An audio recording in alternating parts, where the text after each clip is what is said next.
Andhra Paris తెనాలిలో అధునాతన హంగులతో మీకు స్వాగతం పలుకుతోంది ఈ కన్వెన్షన్. వెడ్డింగ్స్, రిసెప్షన్స్, ఎంగేజ్మెంట్స్, కాన్ఫరెన్స్లు, సెమినార్స్ మరియు అన్ని రకాల ఫంక్షన్లకు అనువైన వేదిక. ఈ convention function hall AC, RTC bus stand out gate ఎదురు, తెనాలి. Cell number 7288566666. ప్రజా ఫార్మసీ అనే మందుల షాపు మన గౌరవ మంత్రివర్యులు నాదెండ్ల మనోహర్ గారి చేతుల మీదుగా ఓపెన్ అయిందండి. ప్రతి సామాన్యుడికి అందుబాటు ధరలో నాణ్యమైన మందులు ఇచ్చేస్తున్నారండి. మరి ఆర్డర్ ప్రకారం ఎలాంటి మందులైనా తెప్పించేస్తున్నారండి. ప్రతిరోజు ఉదయం 7 గంటల నుండి రాత్రి 11 గంటల 30 నిమిషాల వరకు ఎప్పుడు తెరిచే ఉంచేస్తున్నారండి. ఇదిగో అల్లో గాంధీ చౌక్ లేదు, అక్కడ నెహ్రూ రోడ్ లోనండి. మర్చిపోండి, చాలా తక్కువ రేట్లకే నాణ్యమైన మందులు ఇచ్చేస్తున్నారు. ఉంటారండి మరి. తెనాలి నియోజకవర్గ తెలుగుదేశం పార్టీ అనుబంధ విభాగ కమిటీల ప్రమాణ స్వీకార కార్యక్రమం ఎంతో కోలాహలంగా జరిగింది. ఇక్కడ నాజరుపేటలో ఉన్నటువంటి ఎన్వీఆర్ కన్వెన్షన్ హాల్లో సాయంత్రం జరిగిన కార్యక్రమానికి పెద్ద ఎత్తున కార్యకర్తలందరూ కూడా హాజరయ్యారు. తెనాలి పట్టణంతో పాటు తెనాలి మండలం, అట్లాగే కొల్లిపర మండలాలకు సంబంధించి అనుబంధ కమిటీలు ఏవైతే ఉన్నాయో ఇటీవల ప్రకటించిన కమిటీల వాళ్ళందరి ప్రమాణ స్వీకారం కూడా ఈ ఘనంగా జరిగింది.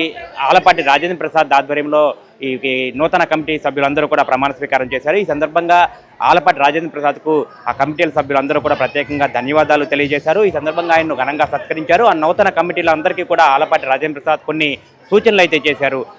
ఎమ్మెల్సీ ఆలపాటి రాజేంద్ర ప్రసాద్ మాట్లాడుతూ కూడా తాను రాజకీయాల్లోకి వచ్చిన దగ్గర నుంచి కూడా పార్టీ పరంగా చేసిన కార్యక్రమాలకు సంబంధించి కూడా ఈ సందర్భంగా ప్రస్తావించారు. అట్లాగే ఈ కమిటీలకు సంబంధించి ఎవరైతే ఇప్పుడు పదవులు పొందారో వాళ్ళందరూ కూడా ఎంతో బాధ్యతగా ఉండాలి, పదవులు అలంకారప్రాయం కాదు, ప్రజల కోసం పనిచేయాలని చెప్పని కూడా సూచించారు.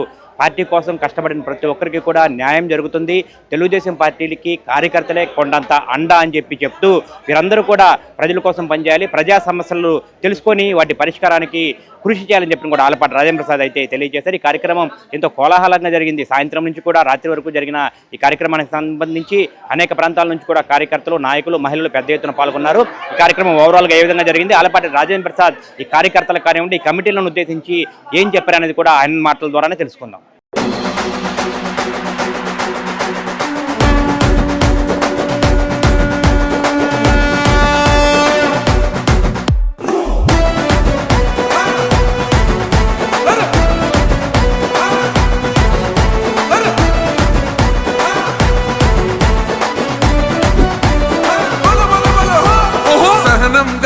చంద్రుడు శంఖం పూరించనే రాముని తీరు, శ్రీరాముని తీరు. అచల్ సమరం చేద్దామంటూ సైన్యం కదిలొచ్చనే హనుమంతుల తీరు. ఇది ఆంధ్రుల పోరు, ఒక యుద్ధం పుట్టింది సీమాంధ్రుల కోసం. ఈ రాక్షస పాలననే చేస్తాము రాగంతం, మీ కత్తులకు నెత్తులను వంచదు మా పౌరుషం. దుమ్ దుమ్ దుమ్ దుమ్ తాం దుంకాడుతాం, దుమ్ములేస్తుంటే పసుపు చెండెగరేస్తాం. దుమ్ దుమ్ దుమ్ దుమ్ తాం దుంకాడుతాం, జనగర్జనతో చంద్రన్న గెలుపును చూస్తాం.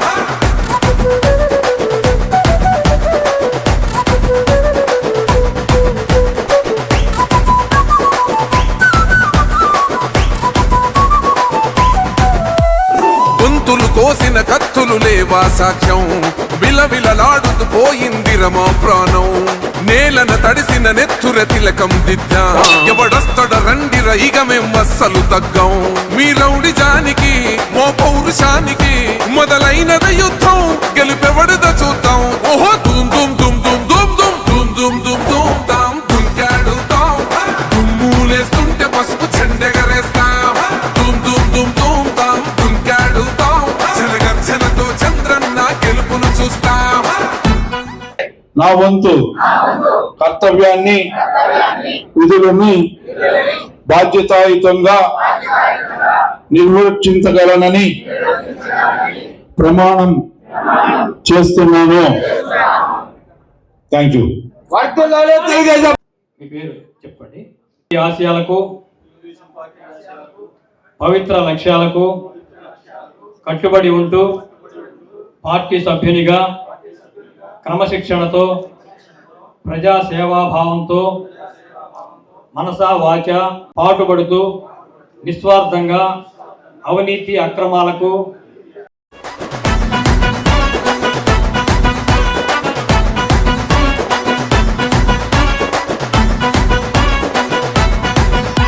అంబేద్కర్ అంబేద్కర్ ఎవరు దళిత ద్రోహని అంటే వేలెత్తి చూపుతున్నాడు నీ ప్యాలెసు వైపే. ఆడబిడ్డల న్యాయాలను చూడలేకనే కొండ దిగర కనక దుర్గమ్మ ఉగ్ర రూపమే. కులగచ్చి కొడుకులా మతమే విడిచేలా అమ్మోరే పొలికేక పెట్ట వీర వనితలా. దుమ్ దుమ్ దుమ్ దుమ్ దుమ్ దుమ్ దుమ్ దుమ్ దుమ్ దుమ్ తాం దుంకాడుతాం. దుమ్ములేస్తుంటే పసుపు చెండెగరేస్తాం. దుమ్ దుమ్ దుమ్ దుమ్ తాం దుంకాడుతాం. జనగర్జనతో చంద్రన్న గెలుపును చూస్తాం.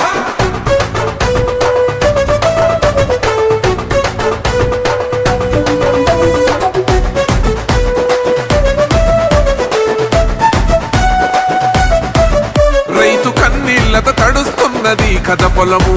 యాడున్నదయ్యను గట్టిన పోలావరము. దుమ్ దుమ్ దుమ్ దుమ్ దుమ్ దుమ్ దుమ్ దుమ్ దుమ్ దుమ్ తాం. ప్రతి నియోజకవర్గంలో కూడా గ్రామ స్థాయి నుంచి మండల స్థాయి వరకు కూడా ప్రజాస్వామ్యబద్ధంగా ఎన్నికల్లో నిర్వహించి ఆ సందర్భంగా ఎన్నుకోబడినటువంటి కార్యవర్గాలన్నింటినీ కూడా ఈ రోజున ప్రమాణ స్వీకారం చేయించడం జరిగింది.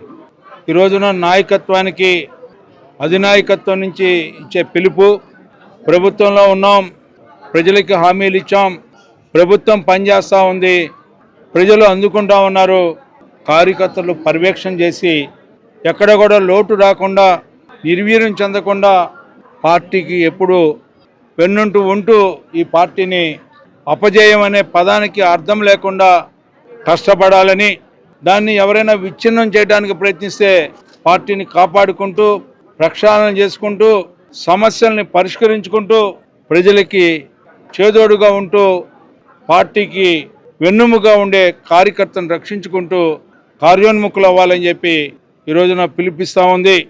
దాన్ని అమలు చేయాల్సినటువంటి అవసరం తెలుగుదేశం పార్టీ ఆవిర్భించిన దగ్గర నుంచి ఈనాటి వరకు కూడా ప్రజల యొక్క అభివృద్ధి, అన్ని రంగాల్లో సమన్వయంతో కూడినటువంటి సామాజిక మార్పుని, సాంకేతిక పరిజ్ఞానాన్ని, సమాజం అభివృద్ధి చెందాలి, అక్షరమాలలోనే కాకుండా అభివృద్ధి వైపు కూడా పయనించాలి ఆంధ్ర రాష్ట్రం అని చెప్పి నిరంతరం పనిచేసే కూటమి నాయకత్వానికి, చంద్రన్న నాయకత్వాన్ని బలపరచాల్సిన బాధ్యత ప్రతి ఒక్క కార్యకర్త మీద ఈనాడు ఎవరైతే ప్రమాణ స్వీకారం చేశారో వారందరికీ కూడా ఈ రోజున విజ్ఞప్తి, మన బాధ్యత ఈ పార్టీ రక్షణ. ఈ 18 మాసాల నుండి ఏ విధంగా మనం ఈ నియోజకవర్గంలో ఇంకా లోతుగా నేను మాట్లాడలేదు, కానీ కింద స్థాయి కార్యకర్తల నుండి ఓ పై స్థాయి నాయకత్వం వరకు కూడా కొంచెం ఇష్టంగా, కొంచెం కష్టంగా, కొద్ది బాధగా, కొద్దిగా ఆవేదనగా మన కాలంగా గడుపుతున్న వాస్తవా కాదా అని చెప్పేసి మీరందరూ తెలియజేయాలని చెప్పి సందర్భంగా కోరుతా ఉన్నాం. ఎన్నడూ ఎప్పుడు లేనటువంటి పదవులు ఈరోజు వస్తూ ఉన్నాయి. పదవులు రావచ్చు, పదవులు పోవచ్చు, ఆత్మాభిమానం అనేది ఒకటి ఉండేది, ఖచ్చితంగా దాన్ని గౌరవించుకోవాలి.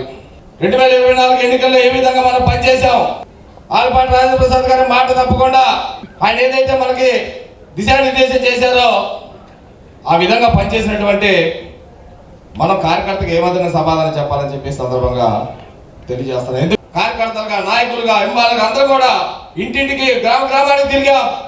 తెలుగుదేశం పార్టీ అండగా ఉండబోతుంది, బాబు షూరి భవిష్యత్ గ్యారెంటీ మాది హామీ అని చెప్పేసి ఇచ్చిన మాట ఈరోజు గ్రామాల్లో కానీ, వార్డులో కానీ ప్రజల దగ్గరికి వెళ్తుంటే కొన్ని అయితే సమాధానం చెప్పుకోలేని ప్రశ్నగా మిగిలిపోతున్నాయని చెప్పి సందర్భంగా తెలియజేస్తాను.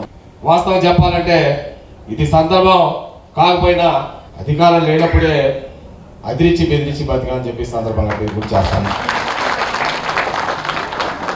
నా ప్రభుత్వంలో, నా కుటుంబ ప్రభుత్వం అధికారంలో ఉంటే ఏ అధికారం నిలబెట్టాలి నేనని చెప్పేసి అడుగుతున్నా. గతంలో అధికారం లేనప్పుడు అంటే నా జెండా పట్టుకొని నా కార్యకర్త నాయకులు మొత్తం తీసుకొని ఏ ప్రభుత్వ కార్యాలయం, ఏ ప్రభుత్వ అధికారి పని చేయకపోయినా వెళ్ళి నిలదీసి పనిచేసినటువంటి సందర్భాన్ని మీకు గుర్తు చేస్తా ఉన్నాం. ఈ రోజు నా ప్రభుత్వంలో మన నాయకుడు నారా చంద్రబాబు గారి సారథ్యం వహించినటువంటి రాష్ట్ర ముఖ్యమంత్రి ఈ పరిస్థితుల్లో ఎవరిని నిలయాలి, ఏ విధంగా నిలయాలి, ఏ విధంగా పోరాటం చేయాలని చెప్పి సందర్భంగా మీరే చెప్పండి అని చెప్పి సందర్భంగా కోరుతున్నాం. ఇవాళ ఈ వేదిక ద్వారా ఈ తెనాలి నియోజకవర్గంలో ఉన్నటువంటి ముఖ్య కార్యాలయాలు ఎవరైతే ఉన్నారో ఇది సమన్వయంగా విజ్ఞప్తి చేస్తా ఉన్నాం. తెలుగుదేశం పార్టీ కార్యకర్త, నాయకుడు, అభిమాని ఎవరైనా వచ్చి నాకు ఈ పని ఉంది చేయకపోతే కనుక ఖచ్చితంగా తెలుగుదేశం పార్టీ జెండాలతో నీ గుమ్మల్లో తెలుగుదేశం పార్టీ యావత్తు కూడా నీ ముందుండేది చెప్పేసి సందర్భంగా విజ్ఞప్తి చేస్తున్నా, వినకపోతే హెచ్చరిస్తానని చెప్పేసి సందర్భంగా తెలియజేస్తాను. సవితల్ని ప్రేమ చూపిద్దామని ప్రయత్నం చేస్తే ఏ ఒక్కరైనా కానీ ఎవరిని కూడా ఉపేక్షించామని చెప్పేసి, ఎందుకంటే ఈ పార్టీని బంధించుకోవాలి. ఇన్ని సంవత్సరాల కష్టాలు, ఎన్నో బాధలు పడ్డాం. అన్ని విధాలుగా కూడా మా నాయకుల నాయకత్వంలో అందరినీ కాపాడుకుంటూ వచ్చాం. ఈ రోజు ఓ సందర్భంలో అయితే ఏమనంటే తెలుగుదేశం పార్టీ వాళ్ళు వస్తే పంచాయతీ అని చెప్పాననే మాట కూడా వచ్చింది. అది కనుక మళ్ళీ పునరావృతం అయితే కనుక ఖచ్చితంగా నిలదీస్తామని చెప్పేసి సందర్భంగా మిమ్మల్ని ఎవరైతే తెనాలి పట్టణంలో మటుకు పోలీసు వారు పొద్దున మధ్యాహ్నం రాత్రి 3 పూట్ల 4 పూట్ల కేసులు రాయడం మొదలుపెట్టారు. ప్రజల్ని భయభ్రాంతులు చేయడానికి ప్రయత్నం చేస్తున్నారు. మున్సిపాలిటీ ఒకటి అయితే చెప్పడమే లేదు, రోడ్డు పక్కన ఎవరైనా బతకడానికి లేదు, ఎవరన్నా ఇల్లు నిర్మాణం చేసుకోవడానికి లేదు, ఎవరైనా దేన్ని చూసుకొని ఈ ప్రజల్ని గతంలో ఎప్పుడన్నా ఉందా ఈ విధానం మున్సిపాలిటీ వాళ్ళని విజ్ఞప్తి చేయడం కాదు, హెచ్చరిస్తున్నాం. పట్టణంలో ఎవరైనా ఇల్లు కోల్చడానికి వెళ్ళినా ఏదన్నా మరీ వైలేషన్ అయితే చట్టపరంగా చర్యలు తీసుకో తప్పితే పేద మధ్యతరగతి కుటుంబాలకు మరి ముఖ్యంగా తెలుగుదేశం పార్టీ కార్యకర్తల నాయకులు జోలికి వస్తే మనకు కబడదా ఆట తీస్తామని చెప్పి సందర్భంగా హెచ్చరిస్తా ఉన్నాం. మనందరూ అప్పటి నుంచి ఇప్పటి వరకు కూడా క్రమశిక్షణగా పార్టీ కోసం పనిచేస్తూ, పార్టీ అభివృద్ధి ధ్యేయంగా పనిచేస్తూ, ఎన్ని ఒడిదుడుకులు వచ్చినా, ఎన్ని అవాంతరాలు వచ్చినా పార్టీని అధికారంలో తీసుకొచ్చేదానికి శక్తి వంచన లేకుండా కృషి చేసినటువంటి మరి గ్రామ పార్టీ, మండల పార్టీ నాయకులందరికీ కూడా మరి శిరస్సు వంచి నమస్కరిస్తా ఉన్నాం. ఈ సంస్థాగత కార్యవర్గ ప్రమాణ స్వీకార మహోత్సవం అంటే ఈ రోజున తెనాలి మొత్తం కూడా ఈ ప్రాంగణంలో ఉన్నట్టు అనిపిస్తూ ఉంది. మనం ఇక వేదిక లోపల ఎంతమంది ఉన్నామో దీనికి 4 గంటలు ఇంకా బయట జనం నిలబడున్నారు. ఇంత వైభవంగా ఈ కార్యక్రమాన్ని మనం నిర్వహించుకుంటున్నామంటే మన ప్రీతమ ముఖ్యమంత్రి నారా చంద్రబాబు గారి నేతృత్వంలో ఈ రోజున కూటమి ప్రభుత్వం 164 శాసనసభ సభ్యత్వాన్ని మనం గెలుచుకోవటమే కాకుండా ఈ రోజున మనం ఎవరైతే ఈ నియోజకవర్గం కాకుండా రాష్ట్ర వ్యాప్తంగా ఈ కార్యవర్గ కమిటీలు ప్రమాణ స్వీకారం చేశామో మనందరి బాధ్యతగా ప్రతి ఒక్క విషయాన్ని కూడా ప్రజాబాహుళ్యంలోకి మనం తీసుకెళ్లాల్సిన బాధ్యత ప్రతి ఒక్క కార్యకర్త పైన, ప్రతి ఒక్క నాయకుడి పైన ఉన్నదన్న విషయాన్ని మనం గుర్తెరగాలి. మన ప్రభుత్వం 30 ఏళ్ళు ఉండాలి. ఈ ఆలపాటి రాజేంద్ర ప్రసాద్ గారి కోసం మీరు ఆ రోజు ప్రతిపక్షంలో ఉన్నప్పుడు ఆలపాటి రాజేంద్ర ప్రసాద్ గారు నిలబడ్డారు. ఈ రోజు పదవి లేకపోయినా ఆలపాటి రాజేంద్ర ప్రసాద్ గారు మాత్రమే తెనాల్లో నిలబడ్డారు. ఆయన ఎక్కడుంటే అక్కడే మేము ఆయన వెనకాల నిలబడతాము, ఇదే చెప్తా ఉన్నాము. కానీ ఎవ్వరికి ఏ పనులు జరగట్లేదు, కానీ అందరూ సఫర్ అవుతున్నారు, అందరూ బాధపడుతున్నారు, అందరూ ఆయనకి చెప్పాలనుకుంటున్నారు. కానీ చిన్న జాబ్ కావాలన్నా కూడా పక్కనే ఉంది కదా అని ఆఫీస్కి ఎవరు ఆలపాటి రాజేంద్ర ప్రసాద్ గారి గడపే మనం తొక్కుదాము, ఆయనే మనకు న్యాయం చేస్తారు. జై తెలుగుదేశం. అండ్ మరి ముఖ్యంగా అందరూ ఎవరైతే ప్రమాణ స్వీకారం చేశారో ప్రతి ఒక్కరికి పేరు పేరున శుభాకాంక్షలు తెలియజేస్తున్నాను.